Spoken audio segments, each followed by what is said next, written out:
Hi guys, welcome back to my channel. In today's video, I will share with you 5 useful tips to make your water fast easy and as pain-free as possible.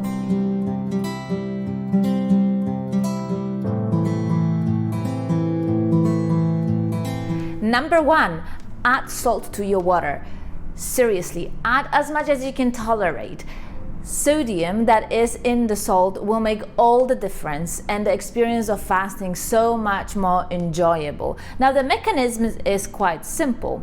This first 2 days of your fast will be basically an accelerated keto flu. So your body will be dumping lots of sodium because you won't secrete that much insulin. And so to handle insulin, your body needs sodium. If there's no insulin, the body will dump sodium. And this is when you start feeling groggy, tired, lethargic, and this is when your willpower goes down. So you can counteract that with a good salty drink. You can use good old table salt, about a 1/4 teaspoon for every glass of water that you are drinking. But if you can tolerate 1/2 teaspoon or even a teaspoon, go for it. There is really no downside of drinking salted water. In fact, your body will absorb a lot more water because you will give a lot more electrolytes. Other things you can add to your fast is magnesium and potassium. If you already have it on hand, you can take it.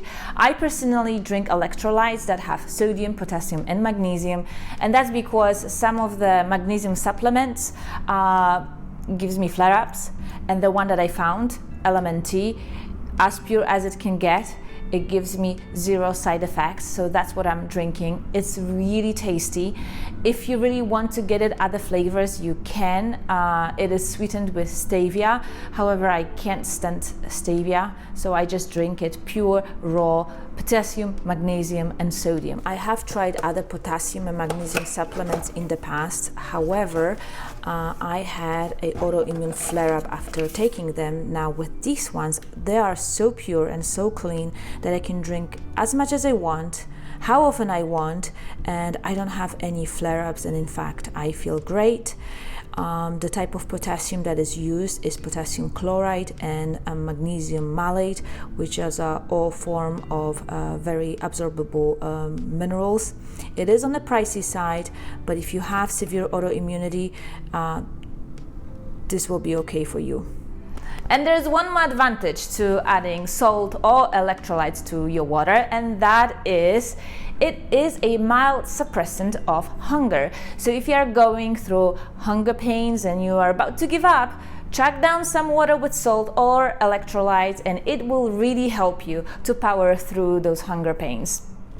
And tip number 2, water alone can get boring, especially if you're going on with your fast for 5, 6, 7 days, 10 days maybe.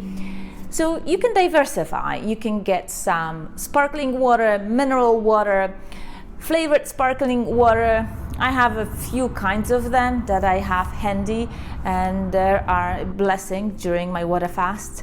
You can add some lemon juice or lime juice to your water. You can drink hot water with lemon juice or lime. One word of caution when it comes to adding electrolytes to your sparkling water. Chances are it might start bubbling a little bit too much or explode. That happened to me a couple of times, so that's probably not the best idea.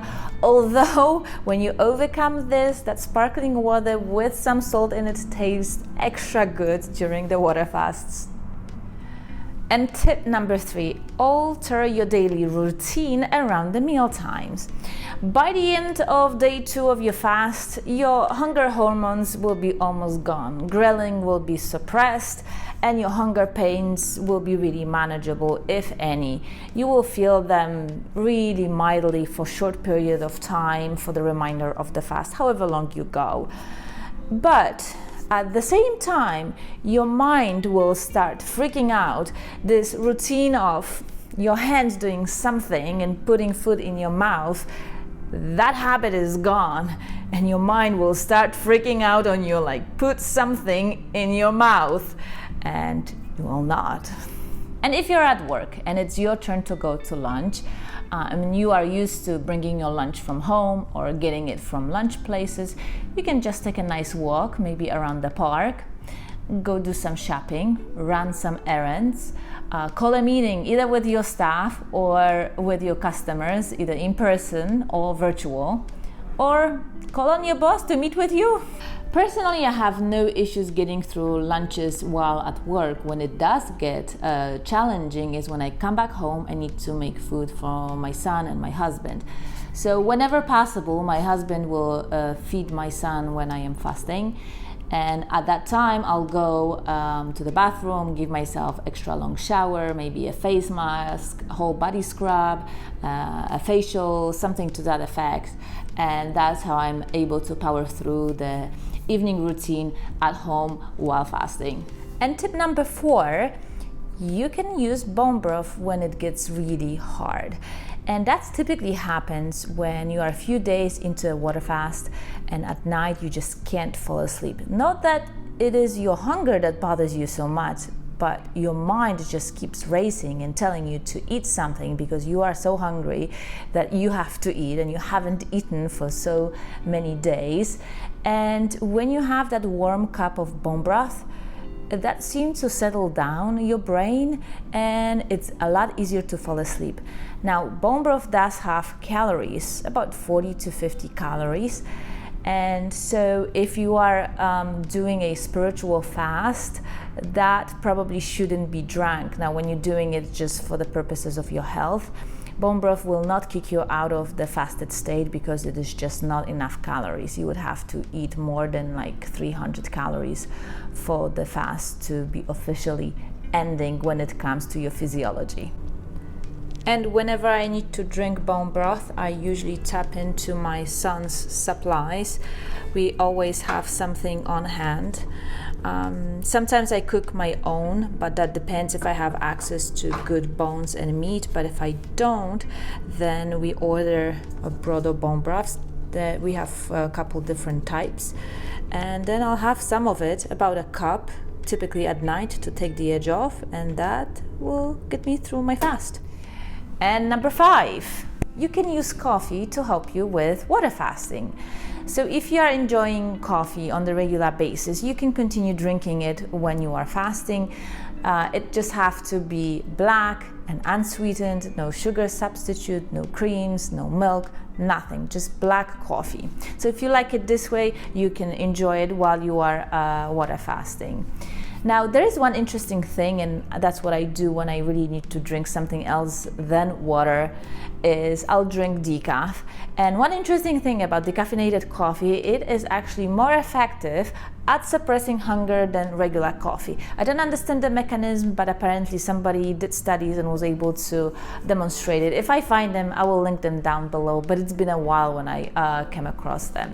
And while we are talking about coffee, let's talk about tea. You can also drink it when you are doing water fasting. Same principles, no sugar, no cream, no milk in it. Just plain black, green, purple tea, nothing in it. Peppermint tea in particular is effective at suppressing of your hunger. So if you are really battling with hunger pains and that's something that really kicks your butt, you can drink peppermint tea to help you with it. I typically do 5-day water fasts. That's my sweet spot. It is easy enough and yet challenging, and that's typically what I do a few times a year. Benefits are many. I made a video about benefits of water fasting, so I will link it in the description. Check it out. But if you are just starting out, I would say the best way to go about it is to build up your tolerance to fasting, especially if you had some medical conditions or you're taking medication. And if you have some severe medical conditions, definitely talk to your doctor first and decide together if this is something you can do. But I would start with 48-hour fast first, and then just see how your body adjusts, observe your body's reactions. If you just do 48 hours, you can wait a couple weeks or even a month and then just do another 48 hours and then maybe do 72-hour fast and then just see how your body adapts to this new regime. Chances are you'll be really impressed. Alright, these are my 5 tips to help you to get through a water fast, makes it easier, less painful, and successful. If you haven't yet, subscribe, hit that notification bell, like and share, and I will see you in my next video. Bye!